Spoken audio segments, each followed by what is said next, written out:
Un fromage, il est bon s'il a une histoire. Ici, les fromages ont tous une histoire. Si vous respectez l'animal, si vous respectez vos prairies, vous respectez automatiquement votre client. Et ici, c'est une règle d'or.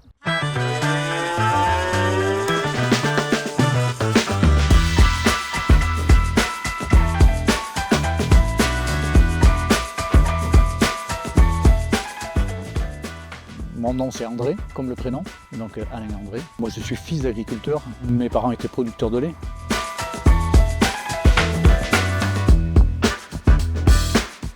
Donc je me suis installé en 2001, à l'époque c'est une ferme avec 2 troupeaux. Un troupeau de salaire en vache allaitante et un troupeau de Prime Holstein en laitière. Et du coup je me suis installé en individuel comme producteur de lait au départ, mais j'avais bien en tête l'idée de transformer et puis de faire de la vente directe, en sachant que l'histoire de cette exploitation, c'est la transformation fromagère jusqu'en 1976 avec des vaches salaires.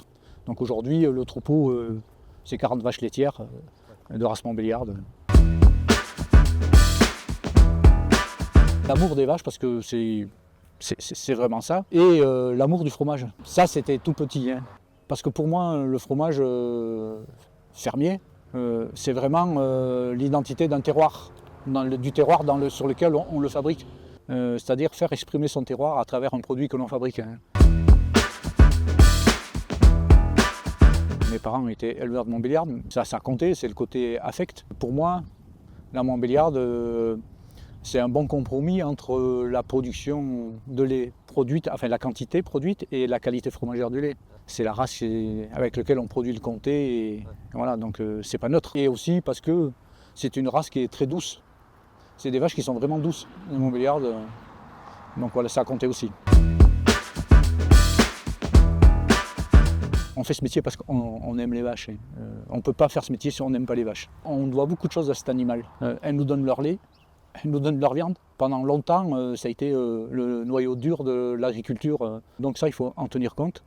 Moi, je ne m'imagine pas élever des vaches et les maltraiter. Le bien-être animal, pour moi, est important. Et puis je me dis aussi, une vache heureuse, on a déjà fait la moitié du boulot en fromagerie.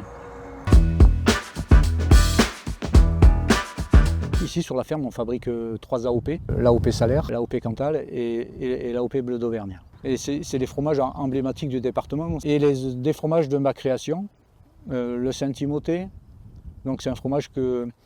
En fait, je me suis inspiré de 2 fabrications, le Saint-Nectaire et le Reblochon, que j'affine à la bière, c'est-à-dire je les lave durant l'affinage avec une bière locale, la Chaos, qui est brassée à l'anche. Et en fait, dans la bière, ce qui m'intéresse, c'est les levures.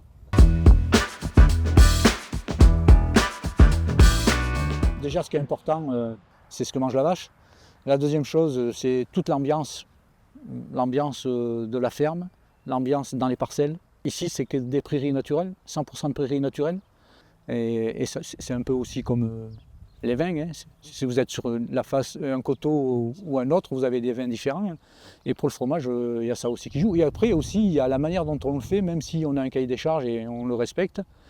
Mais il y a quand même quelques petites différences entre chaque producteur, c'est des petits détails qui au bout font une grosse différence. Ce que mangent les vaches, c'est nous qu'on le mange après. Hein.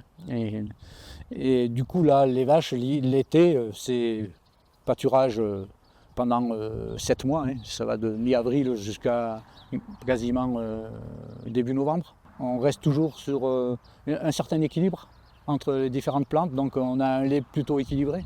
J'utilise l'orge, du blé, du triticale et du maïs en céréales. Et aussi, on amène aussi de la matière azotée, des protéines, quoi. Donc sous forme, moi c'est le colza et le tournesol. J'utilise que ces 2 plantes en protéines. Et donc ça, et l'hiver, elles sont au foin. Un fromage, il est bon s'il a une histoire. Ici, les fromages ont tous une histoire. Si vous respectez l'animal, si vous respectez vos prairies, vous respectez automatiquement votre client. Et ici, c'est une règle d'or. Truffade. Pourquoi? Cantalou. Un petit clin d'œil à Jean-Jacques Vermersch, la gentiane.